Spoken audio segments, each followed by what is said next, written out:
Alright guys, welcome back to VALORANT News. Big drama going down in the VCT over the last day or so. Some spicy words being exchanged here from multiple angles. Sayf certainly giving his very insightful thoughts on the future and the past of Team Liquid. But also Boostio of 100 Thieves. They're looking to qualify emphatically for this year's World Championship. They will need to win a couple of games to make that happen. But Boostio says their group is largely full of terrible teams. Will this come back to bite them? Very much interested in your thoughts in the comments below. Hit the like button if you enjoy. Subscribe if you're new as always. I would greatly appreciate it. First of all, this is the new, well, old Evil Geniuses logo. This is the EG logo that I remember. This is the classic. This is what their branding was all about. They changed it to this horrible thing over the last few years, and they can't change it yet on their Twitter kind of AVI picture, just because Twitter makes you, like, verify, basically. They have to, like, verify something. So, anyway, that will change soon. This is what their logo is now. So, if you guys are new to Evil Geniuses and to the community, you might not even recognize this logo, but it is the old logo. So, hopefully it says something about what EG are trying to achieve, maybe taking a step away from all the corporate BS over the last several years and get back to being a proper grassroots, well-functioning organization. But, you know, I'm not holding out too much hope for that. Big changes, though, confirmed yesterday to ISO. So ISO came into the game useless, and then the recent patch update happens, and ISO is basically the best agent in the game. Now, there was some debate whether ISO will actually get used in competitive play, but in terms of being a solo queue demon, ISO is currently the way to go. However, we are now seeing changes. The other thing I think that is kind of annoying with ISO is that they've changed the shield again and again, and there's other parts of his utility that arguably could be buffed while the shield is nerfed, but yet they're not really doing that. I think my problem with ISO as an agent is that it's kind of, how do you master ISO? Is it even possible to master ISO? Like, anyone can pick ISO up, throw the shield on, and just go around getting kills. And like, I'm not really sure there's that much to him as a character. But the duration has gone from 20 seconds down to 12, which is a pretty big deal. And actually, the 2-kill reset is now gone as well, which kind of surprised me. So,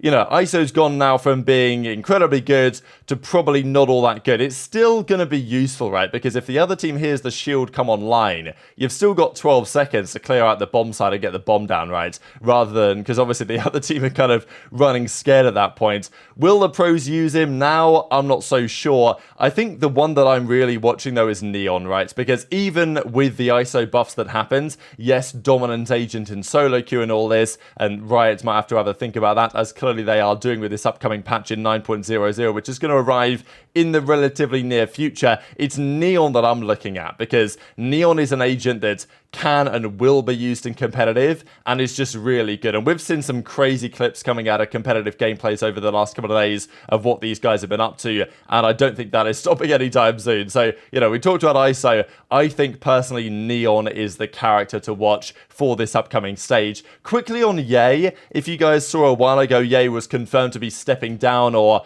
basically Bleed put Ye to the bench. They were kind of parting ways, but not really, because he was still going to be there. Ye actually never commented on that when Bleed announced this. And according to his Twitter, you know, he's still playing for Bleed. He's still got Bleed in his bio and all this. But it was noticed that his tracker account is no longer linked to Bleed. So it just says Ye. It's no longer Bleed Ye. And he's actually not played on this account in a good couple of months now. But there is a feeling that maybe Ye has just straight up left Bleed at this point, which isn't a surprise. I don't think him coming back to Bleed was ever really a possibility. But if Ye has left Bleed, then I guess it opens the door to where he might go next, if anywhere, let's be honest. Because, I mean, look, he's made the bag. I guess he could just walk off into the sunset if he so chooses. This a confirmation on the roster side. Dark Zero Valorant, they signed the Turtle Troop guys. Pretty cool to see how this is going. They've been looking good lately. Turtle Troop, that's Stella, Corey, B-Dog and those boys. Wedded and Adder, of course. So they're now signed officially to Dark Zero. Cool to see some organizations getting back involved in the challenger side, certainly around about now. Going into Ascension on the horizon, it's a good time, I suppose. But as we've seen over the last few days, Oxygen,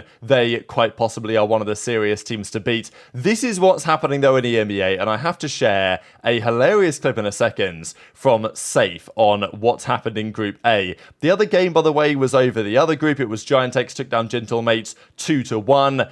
Big result for them in the grand scheme of things, of course. It wasn't pretty, really, but they got the job done, especially after the game one was a 13-1 demolition job on the split. I'm sure that Gentlemates thought they were going to absolutely demolish them at this point, but no, 13-11 and then 13-11 again. So a brutal way for Gentlemates to lose a series after winning the game one like that. But the other game in some ways was equally brutal, right? Vitality 2-0ing Liquid in a very close fought affair, 13-10, and then a crazy overtime 17-15 here on the Icebox. But the big talking point here was Sayf. Formerly of Team Liquid, there was big drama around his future, whether he was going to step away entirely. Then he goes to Vitality, puts on the Neon, puts on the Jet, and has a dominant performance here against his former Team Liquid. And this is what he had to say after the fact. And look, obviously it's kind of funny how he talks about, oh, you know, they called me toxic and that was unfair. And in the same sentence, he's, you know, arguably being kind of toxic to them. But I rate it, right? Like, I rate it.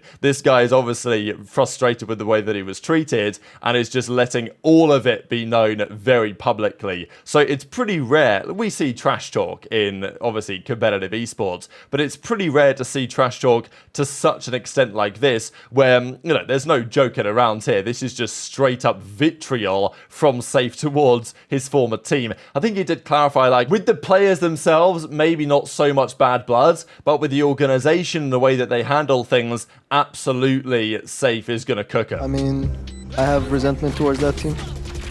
I feel like they kind of trashed me as a player, and I feel like they said I left, but I did not leave.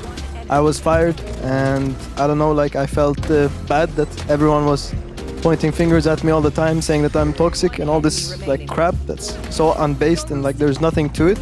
And for me, it just feels good to absolutely fuck them.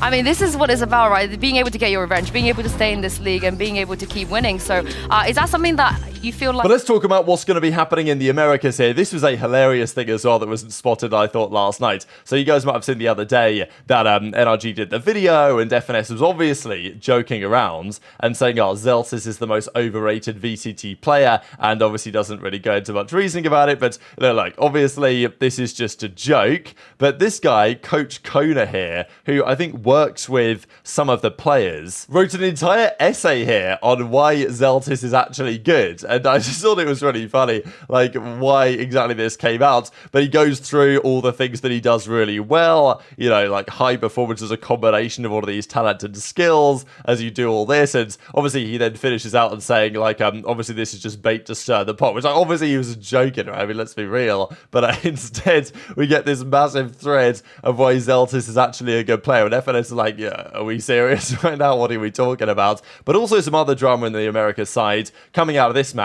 It's Boostio, and whenever this guy opens his mouth, you know that there's some entertaining things going to come out. The big point really here from this interview, I'll leave it, of course, linked down below as always, was on the probability of making the playoffs. They've looked good. Of course, they did well in Shanghai, so they were in a good position to make the playoffs and therefore make it to the World Championship. But as Boostio says, I think we definitely can. If you look at our group, Sentinels is the only real competition when it comes to championship points. They have a very hard bracket. Our group is relatively easy. We have some really bad teams in our group, so we're tied in championship points. We're looking very good. We're looking very good. I think a lot of the teams in my group are terrible. I think even Lev, who has the best record on our group, has been looking very shaky. Then Loud, who knows, you know, who knows how good they're going to be. Of course, with Pancada coming in, they can be amazing. But yeah, not only does he say we have some really bad teams, but he says lots of the teams are terrible. So you know, Boostio's at it again. This is the situation, by the way, right? Because Sentinels, yes, they have a good number of championship points, but they're actually technically not guaranteed the World Championship qualification, and they will need to win a couple of, you know, important series against tough competition, right? NRG, Crew, Cloud9, G2, that's their group, whereas for 100T, I don't think he's necessarily wrong. I think Loud with Pancada, you know, they should be a serious threat now he's back. Evil Geniuses have been good, but they're probably not going to be great. MIBR, Furia were both kind of fraudulent in stage one. I think Furia have made some positive changes, but I'm not so sure there. And then Lev, as he says, they've looked somewhat suspect maybe. So, you know, is he wrong to say that at least compared to the average level of the organizations in the Americas, he has and 100 Thieves have a pretty easy run? I would say probably, yeah, let's be real. But in the classic way, is he going to get jinxed, right? By saying that, yeah, those guys are trash. I mean, they play Furia, Lev, MIBR, EG, Loud in order, actually, right? So, you know, by the time 100T even play Loud, they could have already locked up their qualification spot. So, you know, I don't really know if these jinxes and these curses really work on a guy like Boostio, but I guess time will tell. And also, just to mention for you guys, coming up in just over a day is Sentinels versus NRG. This is the big game, the one that people are really looking forward to see how the Sentinels team that needs to turn it around this stage are going to fare against the brand new NRG team with FNS officially back in business. So yeah, going to be a banger. I'm absolutely convinced about that one. Very much interested in your thoughts on all this stuff in the comment section below. Couple of other big games going on. Sen versus NRG coming up soon. PaperX, DRX coming up soon. Na'Vi versus Full Esports, which is a very important game coming up in just a few hours time. But hit the like button if you enjoyed. Subscribe if you're new. Take care. And I'll see you next time.